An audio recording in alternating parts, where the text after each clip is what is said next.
ગુજરાત રાજ્યની અંદર ભ્રષ્ટાચારે માજા મૂકી છે। આ ભ્રષ્ટાચારની સામે એસીબીની જે વિંગ છે એકદમ એક્શન મોડમાં જોવા મળી રહી છે। વાત કરી રહ્યું છે આણંદ જિલ્લાની। આણંદ જિલ્લાની અંદર ભ્રષ્ટાચારની જાળની અંદર એસીબીએ જે છટકું ગોઠવ્યું તેમાં બીજું કોઈ નહીં પરંતુ પોલીસ વિભાગની 2 મહિલા કર્મચારીઓ આબાદ રીતના સકંજામાં આવી છે।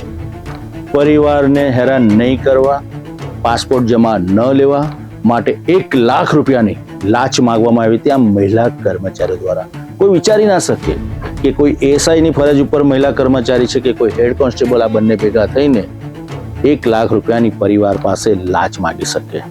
શું છે સમગ્ર મામલો, કેવી રીતના એસીબીએ ગોઠવ્યું છટક્યું અને કેવી રીતના આ લાલચી અને લુચ્ચી મહિલા કર્મચારીઓ એસીબીને જાળમાં સકંજામાં લાંચ લેતા રંગે હાથે ઝડપાઈ ગઈ, જોઈએ સમગ્ર ક્રાઇમ રિપોર્ટમાં।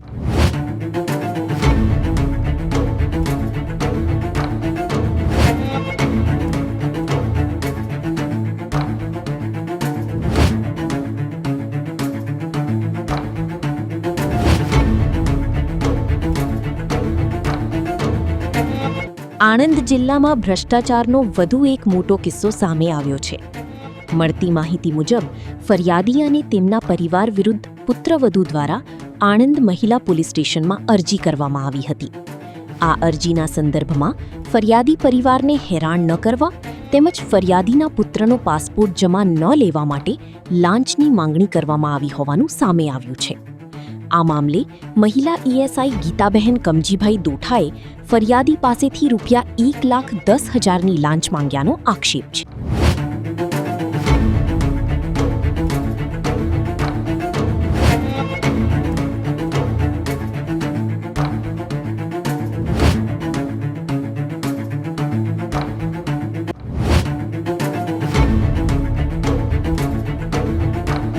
સમગ્ર કેસની તપાસ હેડ કોન્સ્ટેબલ મહિલા કર્મચારી કરી રહી હતી। પુષ્પા ગરસિયા આ સમગ્ર કેસની તપાસનીના કર્મચારી હતા। પરિવારને હેરાન પરેશાન કરી દીધો 1 લાખ રૂપિયાની લાંચ લેવા માટે। ધમકીઓનો દોર પણ ચાલુ થયો અને ફરિયાદી એટલો કંટાળી ગયો કે તેને સીધો અમદાવાદ જઈને એસીબીની ટીમનો સંપર્ક કર્યો। ત્યારબાદ એસીપીની ટીમ એક્શનમાં આવી, છટકું ગોઠવ્યું અને આ મહિલા કર્મચારી બંને 1 લાખ રૂપિયાની લાંચ લેતા રંગે હાથે ઝડપાઈ ગયા। વિચાર કરો, પોલીસ વિભાગ, પોલીસ મહેકમ, મહિલા કર્મચારીઓ અને ખુલ્લેઆમ ફરિયાદી પાસે લાંચની માંગણી કરી રહી છે। 1-2 રૂપિયા હોય તો કોઈ જતા કરે, પરંતુ 1 લાખ રૂપિયાની લાંચ માંગતા જરા પણ આ નિર્લજ મહિલા કર્મચારીઓને લાજ શરમ ના આવી। ભ્રષ્ટાચારની જે વ્યાખ્યા છે એ કેટલી હદે ઘર કરી ગઈ છે સિસ્ટમમાં, આના પરથી ફલક થઈ રહ્યો છે।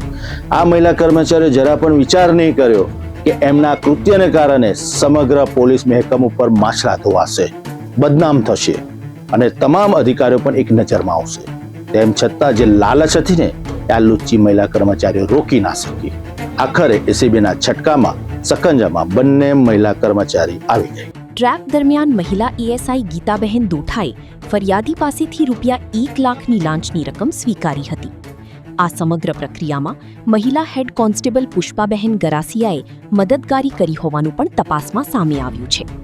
જેમ જ લાંચની રકમની લેવડ દેવડ પૂર્ણ થઈ તેમ એસીબીની ટીમે બંને મહિલા કર્મચારીઓને સ્થળ પર જ રંગે હાથે ઝડપી પાડી હતી। લાંચની રકમ પણ કબજે લેવામાં આવી છે।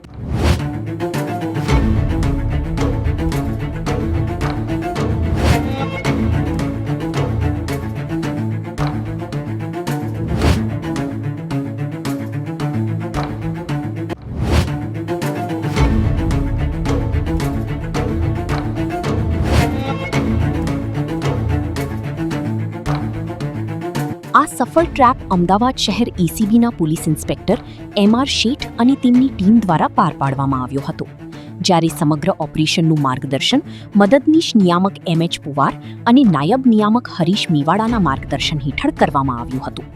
આ ઘટનાએ આણંદ પોલીસ બેડામાં ભારે ચકચાર મચાવી દીધી છે।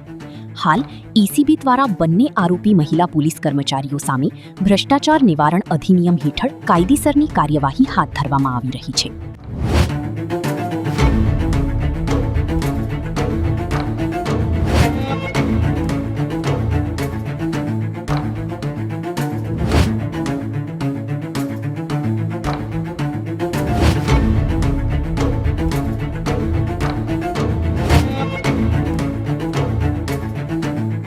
વિચારવા જેવી વાત એ છે કે હાથમાં કાયદાની કલમ હોય અને એ જ હાથ લાંચ લેતા સ્વીકાર કરતા ઝડપાઈ જાય તો એ માત્ર એક વ્યક્તિ પૂરતી સીમિત નથી, પરંતુ સમગ્ર જે વ્યવસ્થા છે તેની સામે ગંભીર સવાલો ઊભા થાય છે. આ લાંચકાંડે સમગ્ર પોલીસ મહેકમની અંદર ખળભળાટ મચાવી દીધો છે. 2 મહિલા કર્મચારીઓ રંગ્યા હાથે 1 લાખ રૂપિયાની લાંચ લેતા ઝડપાઈ ગઈ. આ માત્ર એક ચહેરો નથી, પરંતુ તેની પાછળ કોઈ ગોઠવણબંધ નેટવર્ક કામ કરી રહ્યું છે તે પણ એક તપાસનો વિષય છે. કેટલા લોકોને આજ દિન સુધી આવી રીતના શિકાર બનાવ્યા હશે? અગાઉ બી કોઈની પાસે રૂપિયા પડાવ્યા હશે મહિલા કર્મચારીઓએ? કેમ કે ફરજ દરમિયાન આ મહિલા કર્મચારીઓ જે રીતના પોતાની નીતિ અખત્યાર કરી રહી છે અને ભ્રષ્ટાચારની વ્યાખ્યાને મજબૂત કરી રહી છે, તો આ તપાસનો વિષય છે કે કોઈના કહેવાથી આ સમગ્ર નેટવર્ક ગોઠવાતું હતું.